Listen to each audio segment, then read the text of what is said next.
I was born in 1933 to September the 5th, 1933, to Lowell and Dolly Deaton. And I have 6 brothers and 4 sisters. And then I have a brother and sister that died when they were babies. So there's 13 of us in all. And I lived here in Blairsville all this time. And we had it kind of rough growing up during the Depression. But it was good. We didn't know any different. And Mama used to say she'd hold me and feed me cornmeal gravy and cry while she was feeding it to me. Of course, I don't remember that, but I remember her telling me that.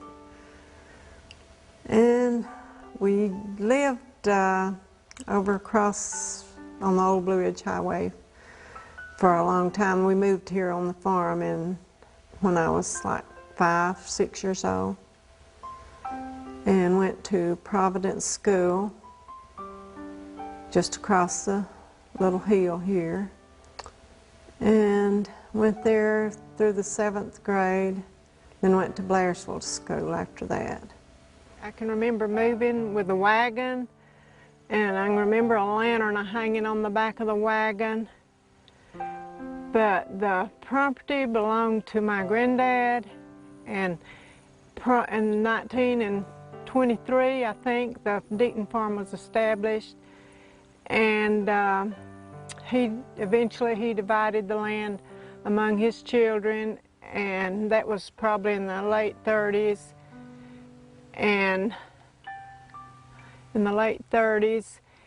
And so we lived in this old house. I remember it being an old black house with a wraparound porch, and Daddy built us a better house right beside it, just a common little house. And then later in the years, he built a L onto it and made a big living room. And I can remember the driveway came down the hill and around, and there's a crib there where we used to shell corn, and it had it's kind of like a basement underneath it that Mama kept canned stuff in.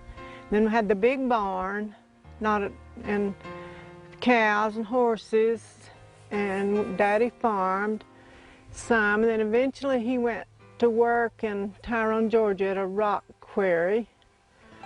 And Mama, we had 2 chicken houses down here, and she raised little baby chickens, and then we had corn and potatoes. I can remember getting out of school out at Providence early and coming home and picking up potatoes or working in the fields. And I was telling about the road coming around here. There was a bunch of pine trees there, and I remember my Uncle Henry Devers bought blackberries, and we would go pick blackberries, and he had a big 50-gallon barrel, wooden barrel there, and Mama and all of us children would pick berries and put in that jug, and we'd add a little water so they'd weigh more. He'd come pick them up and sell them. I don't know what they did with them, made wine, I guess. But anyway, eventually Dad moved Mama and the family to Atlanta, but I was married by that time. And I quit taking care of Mama's babies and started taking care of my own. Well, we had to work. You know, I'd milk the cow in the morning before I go to school. And that's when I said the bad words. And we'd worked in the fields. We'd come home early and pick up potatoes or work in the cornfield. We had pigs, horses. We'd get on those, ride to the creek and water them.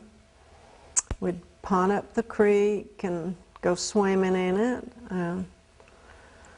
So it's good memories because we didn't know any different. And I remember at Christmas we didn't have that much I remember Mama getting a doll for us, and she hid it in a quilt pack. We found it, and played with that doll and put it back, and played with that doll and put it back.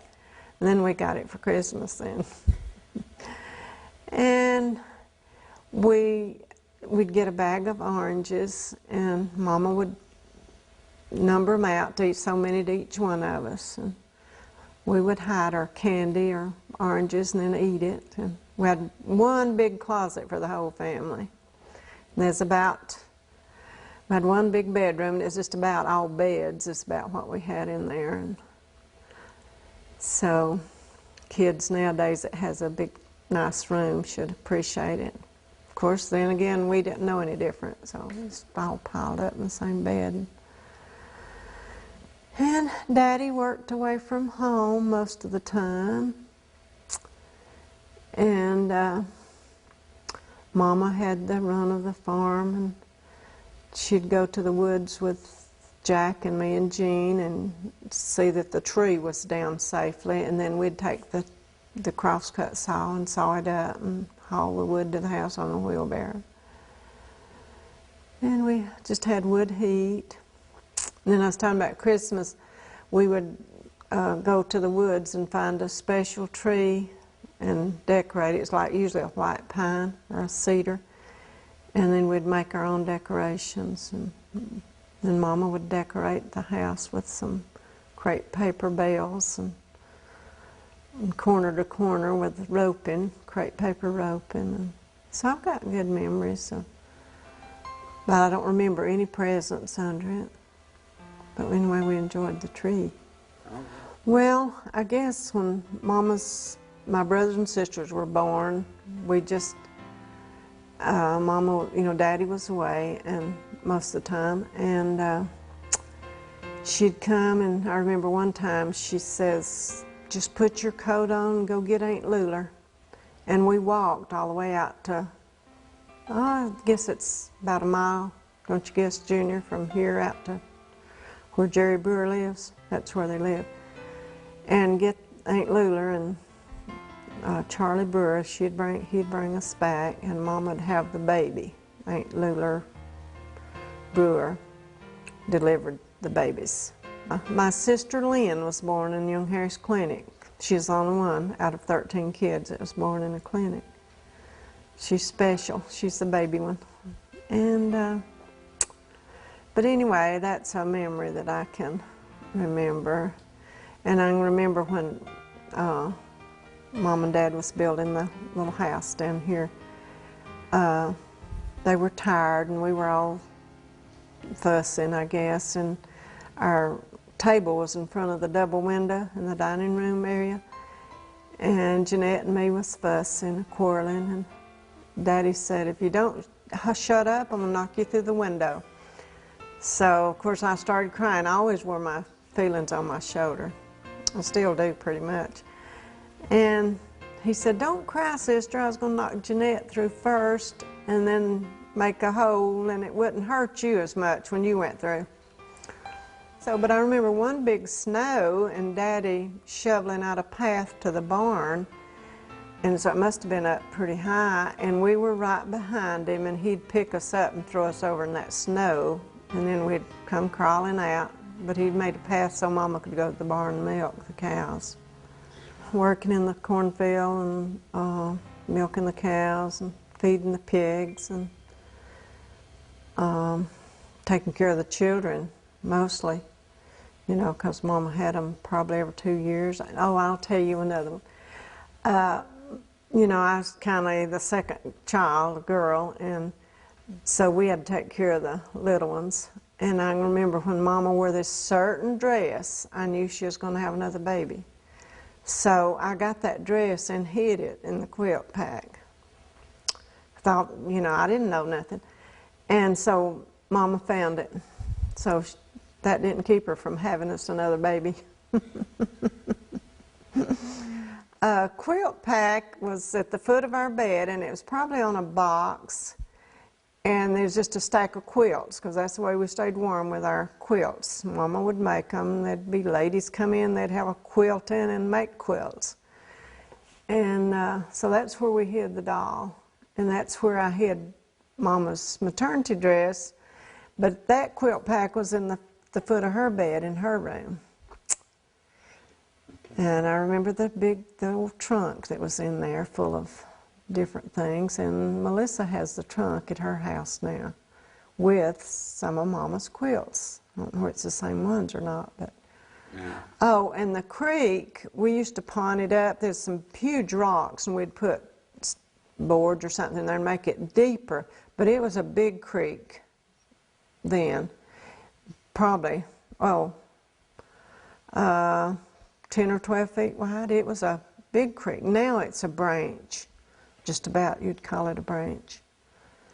But, and I remember once we were working in the fields and it come this huge rain, and the creek got up real fast, and Mama would lead us across and hold on to us because the water was just rushing, and it's a wonder she hadn't let one of us loose in that water.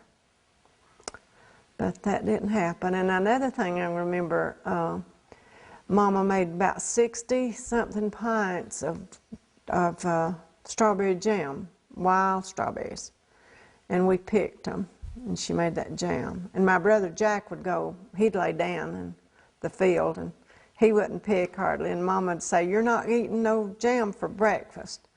But when we all was around the table, he'd rake out a half a jar. So he got to eat strawberry preserves anyway. But Mama had a pretty hard life, because she had the family when Dad was, he worked at a rock quarry in Tyrone, Georgia, most of the time. But to start with, he worked right over here down from my house, that rock cliff that's out there. You know that's there? They worked in there, rock quarry. That's before they started buying the area, you know, and making, well, I don't know whether the TVA bought it or not, but anyway, they took property and where the lake backs up next to it now. Oh, I can remember liking the little boys in the Providence school, 2nd, 3rd grade. I can remember that. And I see one of them every now and then, and we talk about that. Homer Thomason, do you know him? You can mark that out if you want to. But anyway, he would meet with us, he and his wife, sometimes when we used to meet at Wendy's before Joyce passed away. And yeah, and we'd take our lunch, biscuit and a peach in it, or canned peaches, and peanut butter and crackers was really a treat. I'll tell you this little story. We went to Murphy one time, and I don't remember what kind of car Dad had, probably a model. And Mama bought a loaf of bread and no, not a loaf of bread. She baked biscuits and took with us, and she bought a jar of peanut butter. And we stopped at on that old road going towards Murphy around Martins Creek at a water spout, and had peanut butter and biscuit and water. That was a picnic I won't ever forget. I knew him from school, probably the 9th or 10th grade. That was after I started high school. And so at 16 we were married. He was helping his mom there in the old store at Youngstown now. And I stayed with my aunt just across the road there in Estelle. And so we got married. We thought we were going to Michigan. That's probably what made us kind of get married in a hurry, because he was senior, he graduated.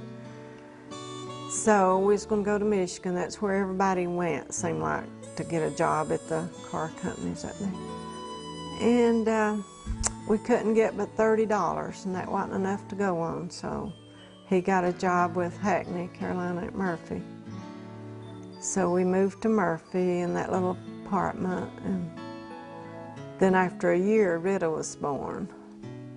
And after that, the next year, Larry was born at 18. Next year after that, Patsy was born. So I had 3 babies by the time I was 20. I was still 19. Then it was 7 years till Angie was born. So she was by herself for 10 years. Then I had Leslie and Melissa when I was nearing 40 years old. So that's what kept me and Dad keep a going and a going as long as we did, having those 2 young babies. Oh yeah, we been going to Liberty just down the road here for all my life, ever since I can remember going to church. That's the first church, and I'm still a member there. I intend to stay there. At my age, that's where I'll be. They're in the 3rd phase of the church. There's the old church there, which they had moved when the lake backed up, when the TVA took property years ago. It was down on the lake, down on Jewel Mason Road, somewhere down in there. And they moved the little church there. Then we went there till about 20 years ago. About 20 years ago, they built the new sanctuary, and then about 6 or 8 years after that, they put an addition on that. Well, I can remember when we lived here on the farm, as I said, Dad worked away. Mama would, like during the revivals, Mama would take the older kids. Jeanette or me would stay at home with the little ones, and we kind of took turns doing that. And just raising the kids up, and Rita's wedding was in the old church, and Angie and Junior's was in the old church, and Rita's. And Larry was married up on Track Rock, married to Pat Sexton. And then Melissa was the first one of my children to be married in the new church. And yeah, Leslie was sent to the old church. When I was like 12, the revival at Youngstown Church. So I thought, well, I'm going to be saved. I'm going to go up and get saved. So the next night I went up, and my friend was up there with me, and so, you know, when you're down praying, you kind of looked over, and she got up, so I did too. So thought I was saved. Then I went on like that for, I was like 12, till I was, let's see, 19, because Patsy was a baby. And I told Mama Henson, my mother-in-law, I said, you know, I just don't feel good about my salvation. I don't feel like I'm saved. And so she said, she told my Aunt May about it. So that night at Liberty, I don't know whether it's revival or just Sunday night service, but I think it's Sunday night, Aunt May come to me and just touched me on the shoulder. So I went to the altar, and I said, Lord, I'm not getting up till you raise me up. So I don't remember what I prayed or anything about that, but I know I didn't get up on my own. The Spirit just raised me up, so I know that I'm saved.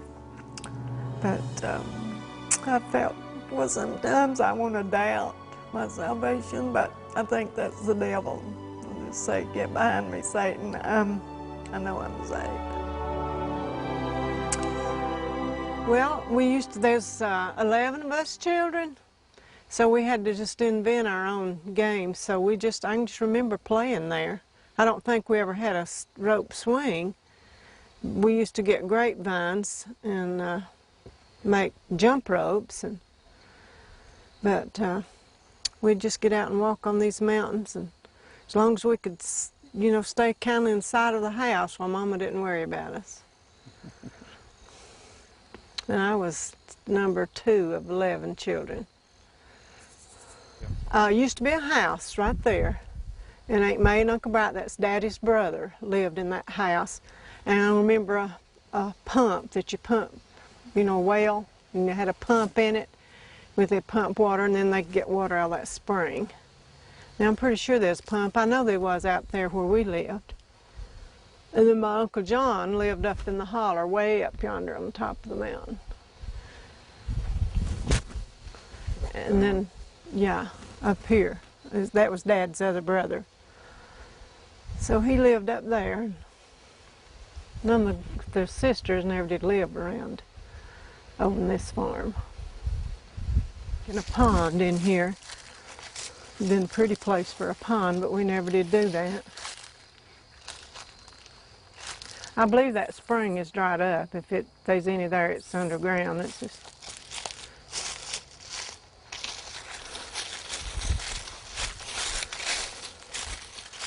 Yeah, it looks dry. It's kind of wet in there, you can see.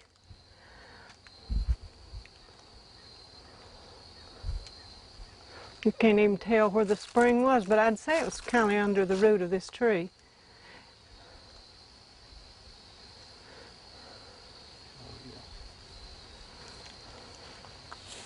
This is where the mill pond used to be, and right here, this used to be dammed up all the way across the branch here to make the pond. And the pond was backed up in here.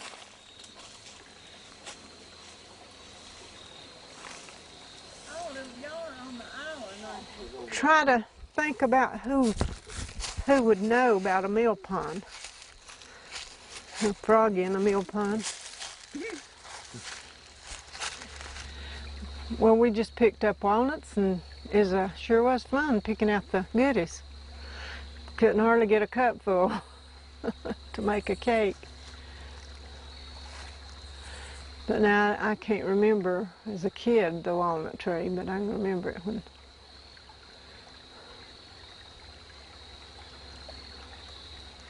Right there's where the kid slides down the hill in the winter on the snow. You know, right out here, juniors put those boards up so they won't go into the fence. But they have a time up there in the winter.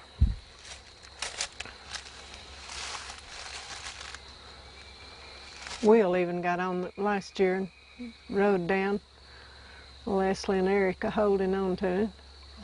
Daddy was working in Tyrone and Mama was expecting a baby. So in the middle of the night, Mama came in there and said, "Girls, get up, go get Aunt Lula Brewer." And so she said, "Don't put your clothes on, just put your big coat on and go." We walked all the way out to the curve out there just before you get to Liberty and got Aunt Lula, and her son brought us back over here. And she delivered that baby. But then we packed up and went to my aunt's house, all of us kids, till the baby was born. We've had some rough times. Who was the baby? I don't remember which one it was. Guess it was Jerry or Jimmy. I don't remember which one it was. But I was about 10 or 12 years old, so I'd say it was Jerry or Jimmy one. But you was actually born over on Kalkaski? Yeah. And my sister Jeanette, I think she was born over there too. And then we moved to, over behind Cecil Thomas's store down there on the river. Naaman Thomas place, it's called. And we lived there till we moved over here. But I can remember living there. And do you remember what year it was you moved over here? Well, probably 38, 39. Because I was 5 or 6. Yeah. And I was born in 33. What did it look like over in here when y'all moved? Can you remember? It was all growed up. This was bottomland, and that was bottomland. But then from the old house here up to Junior's house, all trees. And yeah, all the way up through there, except the house place where Aunt May and Uncle Bright lived here. And so we had all that cleared out after Billy owned it. He's really made the place look better, and then we turned it over to Junior, and he makes it even look better. Well, the first I remember was we lived over on the Old Blue Ridge Highway, and we moved here. There used to be no wagon road across the mountain. I don't remember how we got over here, but anyway, it's a horse and wagon. And I was maybe 5, 6 years old. And then I started to school at Providence, and we walked up the hill here at Junior and Angie's house and across the mountain down to Providence School. And what else was I going to say? I remember the Depression days, like I said a while ago, not when Mama fed me the cornmeal gravy. I don't remember that, of course, but I remember when we were on commodity food stamps, and we get carnation milk and some of the necessities. And then I remember Mama would buy soup beans in a probably 10 or 15 pound bag, flour in a big bag. So that was, and lard, that was mostly, in sugar, the necessities, but we grew the rest of the vegetables, and Mama would can them. And we had hogs, and they would kill hogs and hang meat, and we had a smokehouse for the salted meat. And then when they'd kill a hog, Mama would send everybody, of course there wasn't that many neighbors around, but a mess of fresh meat. So people shared what they did have. But I can also remember when we'd wear old shoes and carry them with us to the bus stop, and then hide them and put on our better shoes to wear it on to school. That's after we started to Blairsville to school. Now, Mama must have ordered from Sears. I remember a Chicago, Illinois, where she'd order stuff.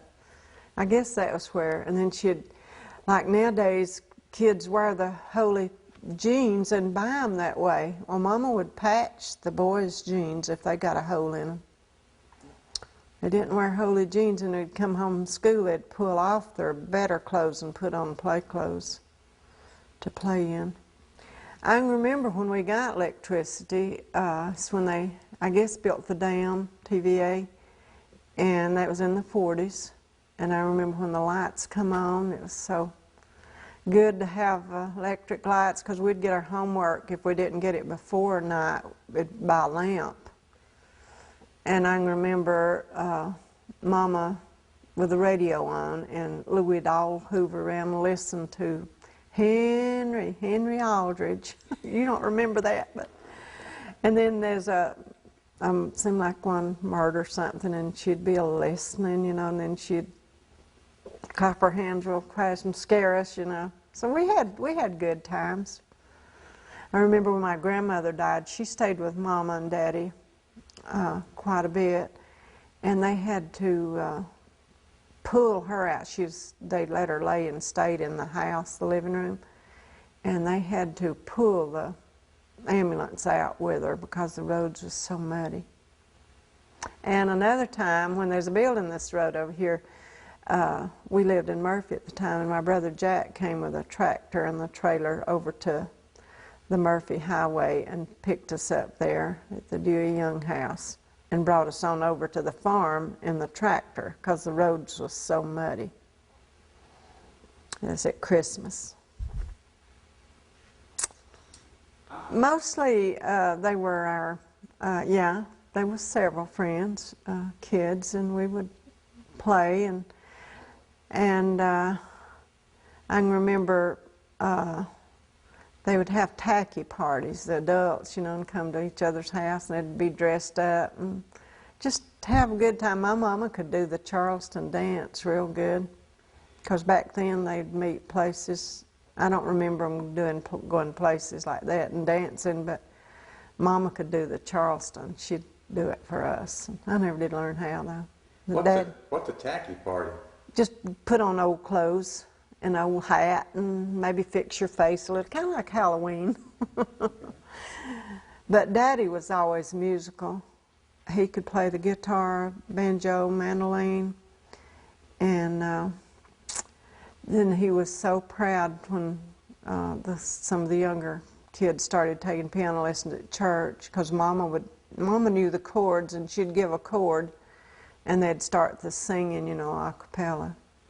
But Dad said he would pray for piano players, and there's probably 7 or 8 that learned how to play the piano there while he was praying. Yeah, they used to teach the singing schools at different churches, Pleasant Grove, Liberty, and maybe Providence. I'm not sure about that one, but we'd go to singing schools. That's where I learned what little music I know. And then Billy always wanted the girls, you know, they went, Leslie and Melissa, to North Georgia, or Cleveland, Georgia, to that Truett McConnell.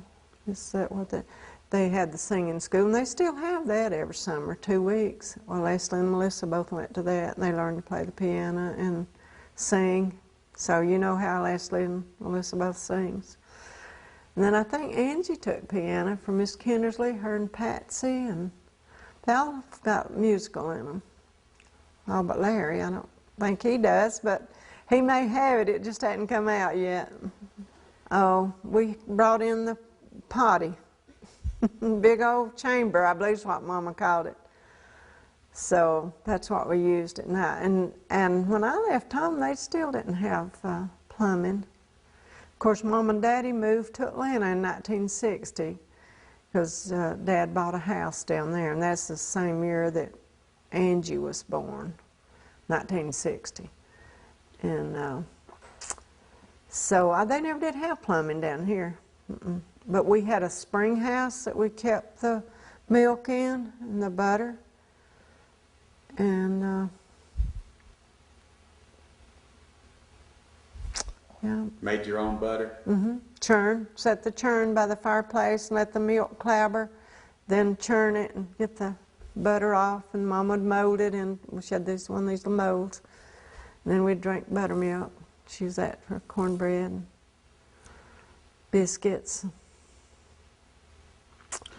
Good memories, good memories. Yes. We had a trail from here to Liberty Church, and then we crossed there at House of Prayer, then went through the woods there, and there's a swinging bridge. We were just talking about that the other day, that went over to Arthur McAfee's store. And we'd take eggs and over there and get candy. That's that bucket candy usually.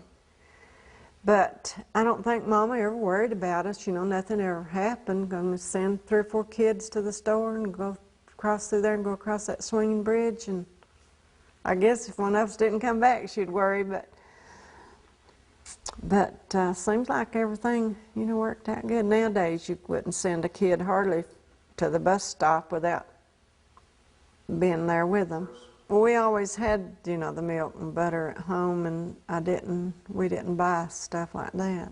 Just like the main necessities, soup, beans, and then we had the meat to put in them. And I remember Dad, we had the fireplace for years before we got a heater, and he would cut ham and put it on a stick and hold it over the fire. He'd get a bite every once in a while when the kids was there to eat it. And I remember the skillet that Mama put cornbread in, and then put the top on it, and then put coals on the top of that in the fireplace, made cornbread. Put the pot over the fire to cook beans. The Christmas tree is mostly I can remember, and we'd get out and look for a special tree, and then we made our own decorations. And I remember at Providence School we did have a Christmas play, and I remember being in it, but I don't remember what it was about or anything. And that might not have even been at Christmas, but I can remember on the stage we had different programs. Well, I remember Jo broke her arm, and Dad and Mama, they took her to Murphy, to Dr. Hoover. And he set that arm. She was carrying my sister, and she fell, and it broke her arm. Now I can remember her getting hurt. And then I remember Jerry getting hurt out here in the little house. Aunt Gertie and Uncle Bob lived there, and he was down in the basement piddling around, found some gunpowder and struck a match to it, I guess, and it injured his eye. And Billy, that wasn't long after we was married, so because he took Mama and Jerry to Atlanta for that. But his eye was all right. It didn't put it out or nothing. And let's see, I can't remember anything else happening. The Lord was with us. I reckon Mama would make tea out of stuff, you know, and give you, and like the babies, when they'd be kind of sickly, she would make ground ivy tea, something, and give them. And Then we had a traveling salesman that came around, and he sold different remedies. Mr. Ward was his name, and he sold, well, I can't think of the product that he sold. But anyway, Mama would buy stuff from him. Did he come in on a horse, or? No, he walked. He walked in. I guess he just went from house to house. Okay, when I got in trouble at school, made an F on citizenship. We were in home ec. My cousin and me, we were always good buddies, Mary Ruth. And so we were in home ec, all around in a circle, and this girl was showing her new shoes to somebody else. So she got up to go show them to somebody else. When she come back to sit down, Mary Ruth and me just eased her chair out from under her. She hit the floor. So we had to go to the office. Mr. Cooley was the principal. So Mary Ruth was a talker anyway. So I stood there and wrung my hands and cried. I was always a good kid, but I, was into that. But we thought we was just playing, fun. And Mary Ruth done the talking. Boy, she talked and talked and talked. But we still got an F on citizenship. But I didn't say a word. I just cried. Oh boy. It was Miss Davenport's class. She died just about, the week after Joyce died, about 6 weeks ago, Catherine. Well, I like school, but my goal was to make good on my daily grades. It's because, you could study and use the book, and so they kept daily grades then, and they may now, I don't know. But then on a test, if I could just make 70, I was happy. But, just because my daily grades would bring me up to a good passing grade. So I done okay in school. Of course, I quit in the 10th grade. Our class would have been the last year of the 11th grade in Union County. But I quit in the 10th when Billy came along. We was going to go to Michigan, which never happened. But we did all right without going to Michigan.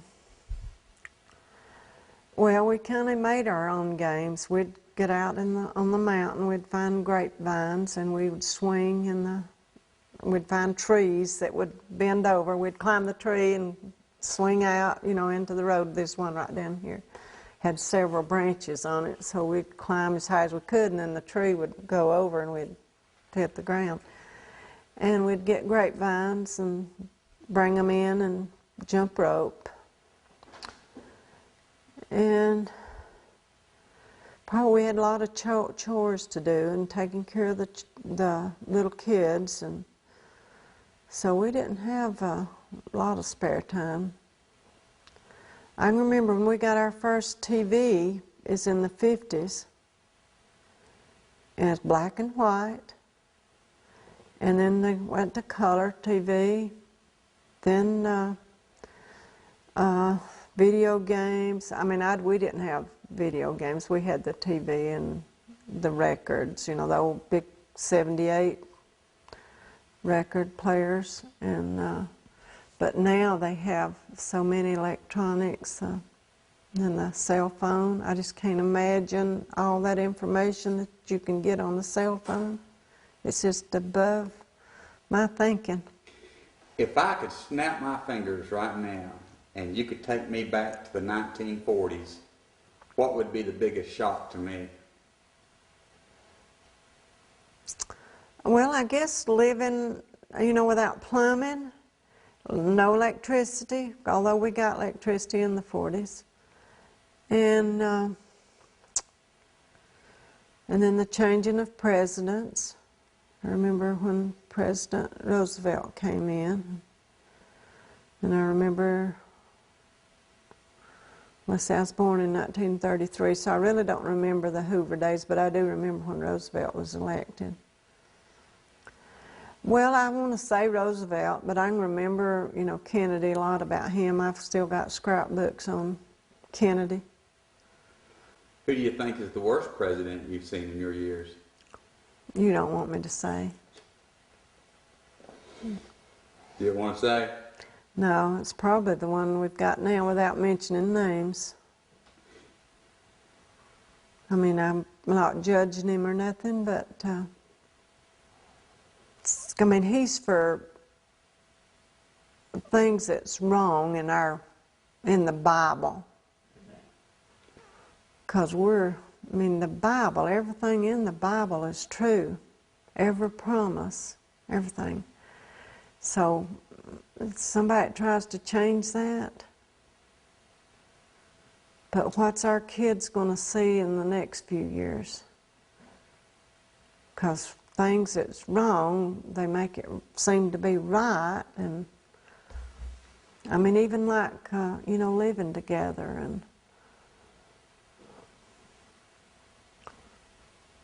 and then worse than that is, you know, man and man, and then woman and woman.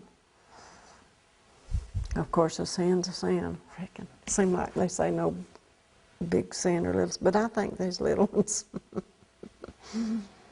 I'd rather steal $1 than 1,000,000. That's like I was telling them in there a while ago. You little songs, you know, like now something will happen, I'll think of a song and know a little bit.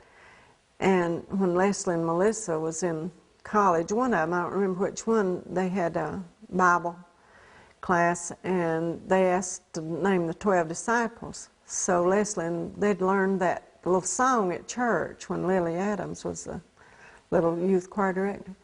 And so they just sung that to themselves and wrote down their 12 disciples. I don't remember which one it was, Leslie or Melissa. Billy and I were married 58 years, like in 2 days when he died. We had 58 good years together. Not a perfect marriage, but as close as I think anybody's marriage is. But I'm really proud of the life he lived before the children, and me too. And he was worked at Hackney for 18 years. Then we bought the store on the old Blue Ridge Highway and was there 6 years, and then had Leslie and Melissa, so he didn't want the store anymore since I couldn't help him much with the 2 little ones. And so we sold the store, and then he started working with Arbor Acres. And we went to Liberty to church. He was the chairman of the deacons there for I don't know how many years, a long time. Then he died, it'll be 7 years ago this September, or 6 years ago, isn't it? Anyway, September the 21st, I believe he died. And we'd have been married 58 years on the 26th. And I knew he was going to pass away, and I didn't want him to go on our anniversary, and he didn't. And the Lord took him a few days before, but we had a good life together. And had 6 children and 10 grandchildren, and then the 12 greats. And then before he died, he talked to all the children, and we together gave each one property, and they all agreed with what they were going to get. So then after we did that, we went to the lawyer and had it all drew up, so it's all theirs when I leave this world. And so he was a good provider, and he left me well. I don't have to get out and work. So I'm using part of my grandchildren's inheritance, or my children's inheritance, to travel some. So I enjoy that. But anyway, I talked to Billy and asked him, I hope you approve of the things I do. And I've got his picture on the mantle, and he just smiles, so that means he approves. So if I don't have anything left to divide when I'm gone, well, that's all right too, just so I have enough for me.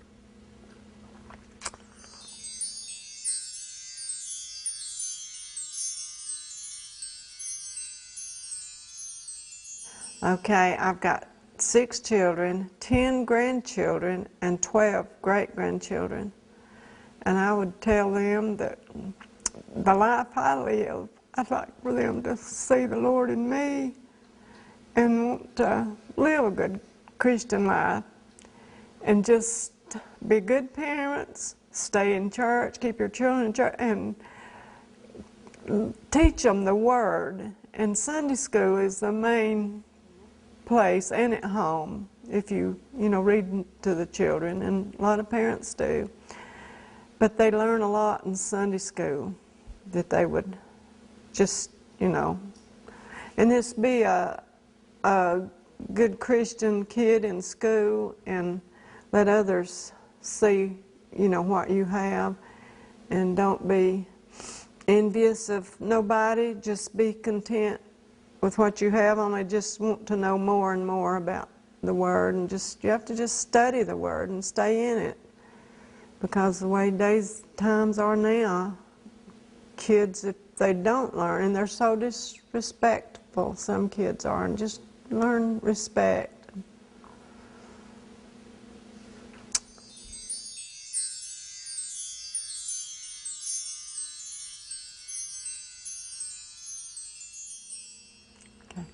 Well, I'd like to say to my children that their dad and me just brought them up the best way we knew how. We wanted them all to stay in church and just live a good life, have a good married life, and raise their children up right, and just be content and just live a good Christian life.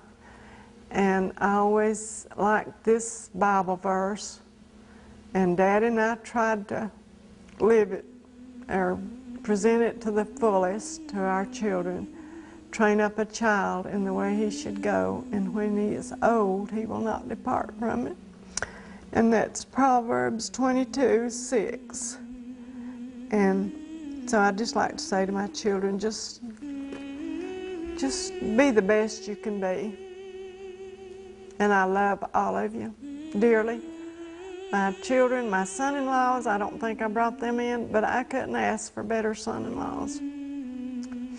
And my son, I love him dearly too.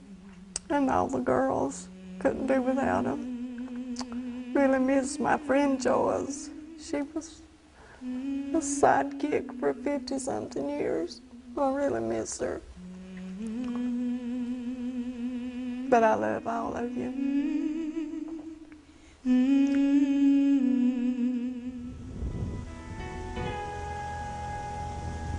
Precious memories